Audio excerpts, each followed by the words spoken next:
News live കൊച്ചിയിലേക്ക് സ്വാഗതം. ഈ വാർത്തകൾ നിങ്ങൾക്കായി അവതരിപ്പിക്കുന്നത് Leotech solar solutions powered by Mayil food stuffs Mookkannoor, city tower, city wear and city shoes Angamaly and Cochin Kalabhavan Angamaly franchise. മകളെ ശല്യം ചെയ്തത് ചോദ്യം ചെയ്തു പെൺകുട്ടിയുടെ പിതാവിന്റെ ഓട്ടോറിക്ഷ കത്തിച്ച യുവാവ്.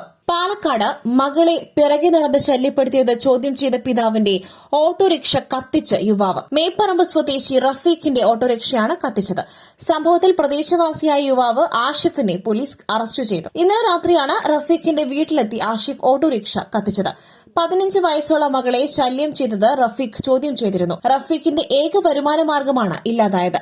സംഭവത്തിൽ ഒത്തുതീർപ്പിന് പ്രതിയുടെ ബന്ധുക്കൾ ശ്രമിക്കുന്നുണ്ടെങ്കിലും കുടുംബം ഒത്തുതീർപ്പിന് തയ്യാറല്ലെന്നും അറിയിച്ചു. ബംഗളൂരുവിൽ മലയാളി വിദ്യാർത്ഥിനിയെ ബലാത്സംഗം ചെയ്തു. കോഴിക്കോട് സ്വദേശിയായ PG ഉടമ അറസ്റ്റിൽ. പേയിങ് ഗസ്റ്റായി താമസിച്ച മലയാളി കോളേജ് വിദ്യാർത്ഥിനിയെ ബലാത്സംഗം ചെയ്തെന്ന കേസിൽ PG ഉടമയായ മലയാളി അറസ്റ്റിൽ. ബംഗളൂരുവിലെ PG ഉടമയായ കോഴിക്കോട് സ്വദേശി അഷ്റഫിനെയാണ് പോലീസ് അറസ്റ്റ് ചെയ്തത്. ബലാത്സംഗത്തിനിരയായ വിദ്യാർത്ഥിനി ചികിത്സയിലാണ്. വെള്ളിയാഴ്ച അർദ്ധരാത്രിയാണ് അഷ്റഫ് ബലാത്സംഗം ചെയ്തതെന്ന് വിദ്യാർത്ഥിനി പരാതിപ്പെട്ടു. സംഭവത്തിന് പിന്നാലെ വിദ്യാർത്ഥിനി പോലീസ് സ്റ്റേഷനിൽ പരാതി നൽകുകയും പോലീസ് പ്രതിയെ പിടികൂടുകയുമായിരുന്നു. 10 ദിവസം മുൻപാണ് വിദ്യാർത്ഥിനി അഷ്റഫിന്റെ ഉടമസ്ഥതയിലുള്ള PGയിൽ താമസിക്കുവാനെത്തിയത്. കഴിഞ്ഞ ദിവസം അർദ്ധരാത്രി 12:30 PGയിലെത്തിയ അഷ്റഫ് പെൺകുട്ടിയെ ഭീഷണിപ്പെടുത്തി. താനുമായി സഹകരിച്ചാൽ മാത്രമേ ഇവിടെ ഭക്ഷണവും താമസവും നൽകാനാകൂ എന്നായിരുന്നു ഇയാളുടെ ഭീഷണി. എന്നാൽ ഇതിന് വിസമ്മതിച്ചതോടെ അഷ്റഫ് കൈകളിൽ പിടിച്ച് ബലമായി വലിച്ചിഴച്ച് കൊണ്ടുപോയെന്നും തുടർന്ന് കാറിൽ കയറ്റി മറ്റൊരു മുറിയിലെത്തിച്ച് പീഡിപ്പിച്ചുവെന്നുമാണ് പെൺകുട്ടിയുടെ പരാതി. ഇവിടെ നിന്നും സുഹൃത്തിനെ വിവരം അറിയിക്കുവാൻ ശ്രമിച്ചെങ്കിലും അതിന് കഴിഞ്ഞില്ലെന്നും വിദ്യാർത്ഥിനിയുടെ പരാതിയിലുണ്ട്. ഇത് സവർണധാർഷ്ട്യം. ദളിതരുടെ പിതൃത്വം ഏറ്റെടുക്കുവാൻ അടൂർ ആരാണ്? സണ്ണി M കപ്പിക്കാട്. സിനിമാ കോൺക്ലേവിന്റെ സമാപന സമ്മേളനത്തിൽ സംവിധായകൻ അടൂർ ഗോപാലകൃഷ്ണൻ ദളിത് സ്ത്രീ സംവിധായകർക്കെതിരെ നടത്തിയ അധിക്ഷേപത്തിനെതിരെ പ്രതിഷേധം കടുക്കുന്നു. അടൂരിന്റേത് സവർണധാർഷ്ട്യമാണെന്നും കോടിക്കണക്കിന് ദളിതരുടെ പിതൃത്വം ഏറ്റെടുക്കുവാൻ അടൂർ ആരാണെന്നും ദളിത് ചിന്തകനായ സണ്ണി M കപ്പിക്കാട് തുറന്നടിച്ചു. സർക്കാർ പോളിസിയെ അട്ടിമറിക്കുന്ന ജീർണ മനസ്സാണ് അടൂരിന്റേത്. ഇവരെ പോലുള്ളവരെ മഹത്തുക്കളായി വാഴിക്കുന്ന മലയാളികൾ സൂക്ഷ്മ പരിശോധന നടത്തണമെന്നും സണ്ണി M കപ്പിക്കാട് മാധ്യമങ്ങളോട് പറഞ്ഞു. ഓൺലൈൻ സുരക്ഷ. കടുത്ത നിയന്ത്രണങ്ങൾ ഈ വർഷം വരും. UK നീക്കത്തിനെതിരെ ഇലോൺ മസ്ക്. സമൂഹമാധ്യമങ്ങൾക്കുമേൽ UK ഓൺലൈൻ സുരക്ഷാ നിയമം കർശനമാക്കുന്നത് അഭിപ്രായ സ്വാതന്ത്ര്യത്തെ അടിച്ചമർത്തുമെന്ന് ഇലോൺ മസ്ക് വെള്ളിയാഴ്ച എക്സിൽ പങ്കുവച്ച പോസ്റ്റിൽ നിയമത്തിൽ ചില മാറ്റങ്ങൾ ആവശ്യമാണെന്നും മസ്ക് അഭിപ്രായപ്പെട്ടു. ഈ വർഷം നടപ്പിലാക്കുന്ന ഓൺലൈൻ സുരക്ഷാ നിയമം കുട്ടികളെ സംരക്ഷിക്കുന്നതിനും നിയമവിരുദ്ധമായ ഉള്ളടക്കം നീക്കം ചെയ്യുന്നതിനുമായി ഫേസ്ബുക്ക്, യൂട്യൂബ്, ടിക്ടോക്ക്, X തുടങ്ങിയ പ്ലാറ്റ്ഫോമുകളിലും പോൺ വെബ്സൈറ്റുകളിലും കർശന നിയന്ത്രണങ്ങളാണ് കൊണ്ടുവരിക. എന്നാൽ രാഷ്ട്രീയക്കാരും അഭിപ്രായ സ്വാതന്ത്ര്യത്തിനായി വാദിക്കുന്നവരും കണ്ടന്റ് ക്രിയേറ്റർമാരിൽ ചിലരും ഈ നിയമത്തിനെതിരെ രംഗത്ത് വന്നിട്ടുണ്ട്. നിയമം നിയമപരമായ ഉള്ളടക്കങ്ങളുടെ സെൻസർഷിപ്പിന് വഴിവെക്കുമെന്ന് വിമർശകർ പറയുന്നു. നിയമം പിൻവലിക്കണമെന്നാവശ്യപ്പെട്ട് 4.68 ലക്ഷം പേർ ഒരു ഓൺലൈൻ പെറ്റീഷനിൽ ഒപ്പുവച്ച് പ്രതിഷേധം അറിയിച്ചിട്ടുണ്ട്. എന്തായാലും നിയമം എത്രയും വേഗം നടപ്പിലാക്കുവാനാണ് ഭരണകൂടത്തിന്റെ നീക്കം. പുട്ടു രുചികരമാവണമെങ്കിൽ മയിലിന്റെ പുട്ടുപൊടി തന്നെ വേണം. അതിന് ചെമ്പാപ്പുട്ടാണെങ്കിലും അങ്ങനെ തന്നെ. മയിൽ റൈസ് ആൻഡ് ഫുഡ് പ്രൊഡക്ട്സ്, ശ്രേഷ്ഠം സമ്പുഷ്ടം. വ്യാപാരിയുടെ മരണം കൊലപാതകം.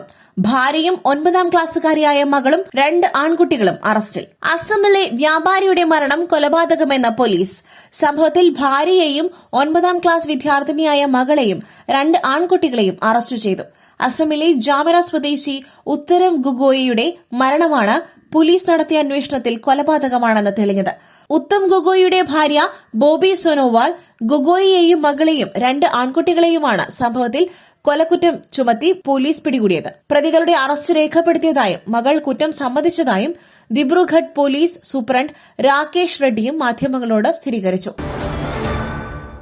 യുക്രൈൻ ആക്രമണം. റഷ്യയിലെ സോച്ചിയിൽ എണ്ണ സംഭരണശാലയിൽ വൻ തീപിടുത്തം. യുക്രൈൻ ആക്രമണത്തെ തുടർന്ന് റഷ്യയിലെ എണ്ണ സംഭരണശാലയിൽ വൻ തീപിടുത്തം. സോച്ചിയിലെ എണ്ണ സംഭരണശാലയിലാണ് തീപിടുത്തം ഉണ്ടായത്.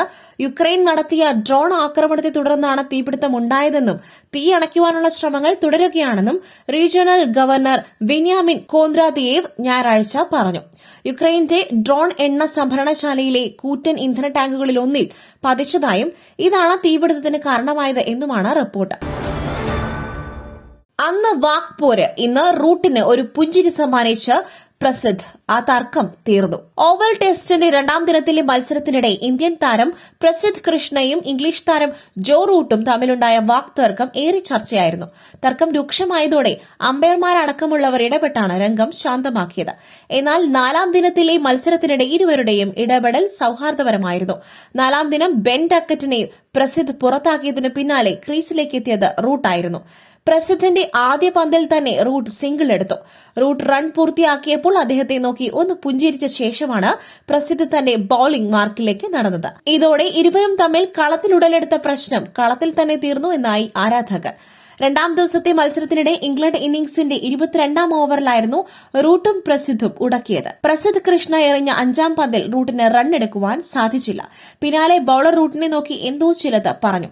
റൂട്ടും താരത്തിന് മറുപടി നൽകി. അടുത്ത പന്തിൽ റൂട്ട് 4 അടിക്കുകയും ചെയ്ത ശേഷം താരങ്ങൾ നേർക്കുനേർ നിന്ന് വാക്തർക്കത്തിൽ ഏർപ്പെടുകയായിരുന്നു. തർക്കം രൂക്ഷമായതോടെ അമ്പയർമാരായ അഹ്സാൻ റാസയും കുമാർ ധർമ്മസേനയും ഇടപെട്ടാണ് രംഗം തണുപ്പിച്ചത്. വേൾഡ് ലെജൻഡ്സ് ചാമ്പ്യൻഷിപ്പിനിടെ അവതാരകയെ പ്രപ്പോസ് ചെയ്ത് ടൂർണമെന്റ് ഉടമ ബർമിംഗ്ഹാം. വേൾഡ് ലെജൻഡ്സ് ചാമ്പ്യൻഷിപ്പിനിടെ അവതാരകയെ പ്രപ്പോസ് ചെയ്ത് ടൂർണമെന്റ് ഉടമ ഹർഷിത് തോമർ. ശനിയാഴ്ച നടന്ന ചാമ്പ്യൻഷിപ്പ് ഫൈനലിൽ പാകിസ്ഥാൻ ലെജൻഡ്സിനെ 9 വിക്കറ്റിന് തകർത്ത് ദക്ഷിണാഫ്രിക്കൻ ലെജൻഡ്സ് കിരീടം നേടിയതിനു ശേഷം നടന്ന ലൈവിനിടെയായിരുന്നു സംഭവം. സമ്മാനദാന ചടങ്ങിന് ശേഷം ടൂർണമെന്റ് ഉടമ ഹർഷിത് തോമറിന്റെ പ്രതികരണം ചോദിക്കുകയായിരുന്നു അവതാരകയായ കരിഷ്മ കൊട്ടാക്. ഇന്ന് താങ്കൾ എങ്ങനെ ആഘോഷിക്കും എന്നായിരുന്നു കരിഷ്മയുടെ ഹർഷിത്തിനോടുള്ള ചോദ്യം. ഹർഷിത്തിന്റെ മറുപടി പക്ഷേ അവതാരകയെ ഞെട്ടിക്കുന്നതായിരുന്നു. ഇത് കഴിഞ്ഞാൽ ഞാൻ നിങ്ങളോട് വിവാഹാഭ്യർത്ഥന നടത്തുവാൻ പോവുകയാണ് എന്ന് മറുപടി നൽകിയതിന് പിന്നാലെ ഹർഷിത് മൈക്ക് കരിഷ്മയ്ക്ക് കൈമാറി പെട്ടെന്ന് നടന്നുപോയി. ആദ്യം ഞെട്ടിയെങ്കിലും കരിഷ്മ സാഹചര്യം നന്നായി കൈകാര്യം ചെയ്തു. ഇതിന്റെ ദൃശ്യങ്ങൾ ഇപ്പോൾ സോഷ്യൽ മീഡിയയിൽ വൈറലാണ്.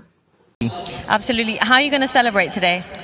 Well, once this is over, probably I'm going to propose to you. Thank you. Oh my God. Take care. Okay, back to you. മറ്റൊരു വാർത്തയുമായി കണ്ടുമുട്ടുന്നതുവരെ നന്ദി, നമസ്കാരം.